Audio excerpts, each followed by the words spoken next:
Lui è il gioco di lei, tanto buona ma più furba di una zingara.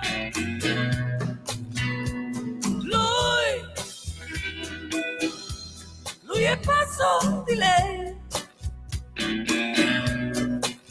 pochi anni ma nel cuore tanto cinema. Lei è sale,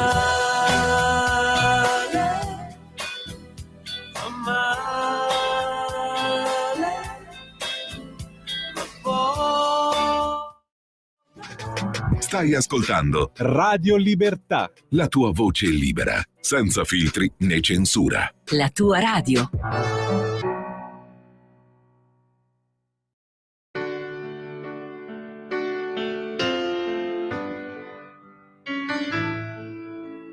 va ora in onda Liberamente, variazioni e scorribande con Giovanni Sallusti. Eccomi qua. Sono venuto a vedere lo strano effetto che fa la mia faccia nei vostri occhi e quanta gente ci sta. Buonasera a tutti e bentornati a Liberamente, variazioni e scorribande qui su Radio Libertà. Allora stasera vi devo dare una notizia incredibile, sorprendente, che non avrei mai pensato di dare e che però a quanto pare è la conclusione che si trae dalle agenzie che stanno uscendo, e cioè negli Stati Uniti d'America c'è la democrazia. C'è ancora la democrazia. So che è incredibile perché da settimane giornaloni, intellettualini, analistoni, espertini, una certa bolla mainstream che non è solo di sinistra, un luogo comunismo più diffuso, ahimè a volte anche diciamo in ambiti culturali genericamente definibili di destra. In ogni caso tutti questi signori ci stanno dicendo che in America ha preso piede il fascismo, no? Che c'è un dittatore alla Casa Bianca, come se Donald Trump potesse avere qualcosa a che fare col fascismo, uno che ha già presieduto gli Stati Uniti 4 anni senza che la democrazia americana abbia avuto delle ripercussioni negative, anzi il bilancio di governo di Trump è ampiamente positivo, e che ha fatto sponda con un diciamo anarco-liberista come Elon Musk. Figuratevi quanto può c'entrare col fascismo, un tycoon newyorkese. Ma poi c'è chi è andato oltre, ovviamente, chi ha scomodato addirittura Hitler, i totalitarismi più feroci. Oggi pomeriggio ero in una trasmissione televisiva con un giornalista serio, competente, di comprovata esperienza, soprattutto parlando di politica americana, che si chiama Antonio Di Bella, ha diretto il TG3, non la pensa come me, ma appunto un giornalista serio e preparato, che l'ha paragonato a Fidel Castro, cioè ormai imperversa questa pseudotesi per cui Donald Trump è un dittatore, in America non c'è la democrazia.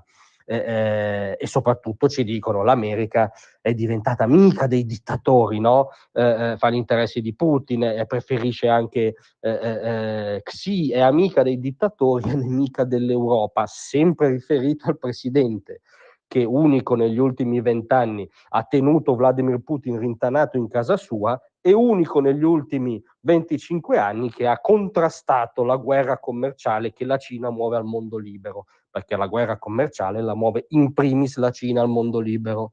Comunque poi esce questa agenzia per cui la Corte Suprema ha bocciato il provvedimento di Donald Trump a proposito dell'agenzia USAID, sapete, quella dedicata allo sviluppo internazionale, a progetti di assistenza anche sanitaria all'estero, che è stata anche strumento del soft power americano.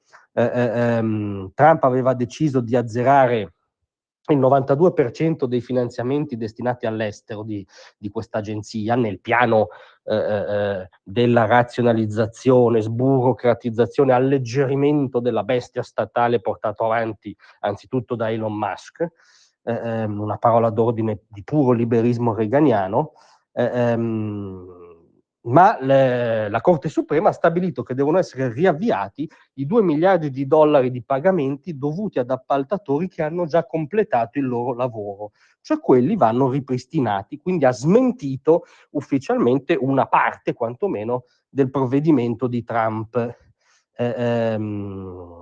La smentita con 5 voti a favore e 4 contrari, tra l'altro una Corte Suprema a maggioranza conservatrice. La maggior parte dei giudici è di nomina repubblicana, trampiana molti, e comunque conservatrice, ha comunque contraddetto una decisione del presidente. In America ci sono ancora i contrappesi, a partire da quel contrappeso principe che è la Corte Suprema.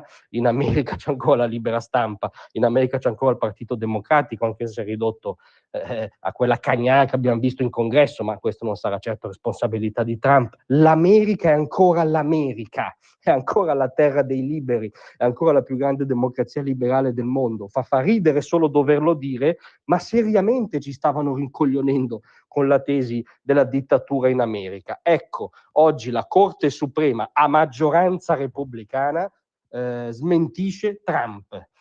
C'è ancora la democrazia in America, i fondamentali del mondo esistono ancora. Grazie a tutti e a domattina.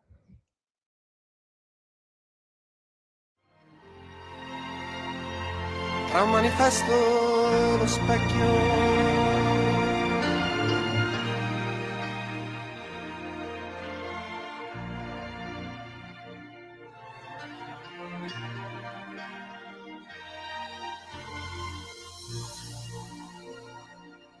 Avete ascoltato Liberamente.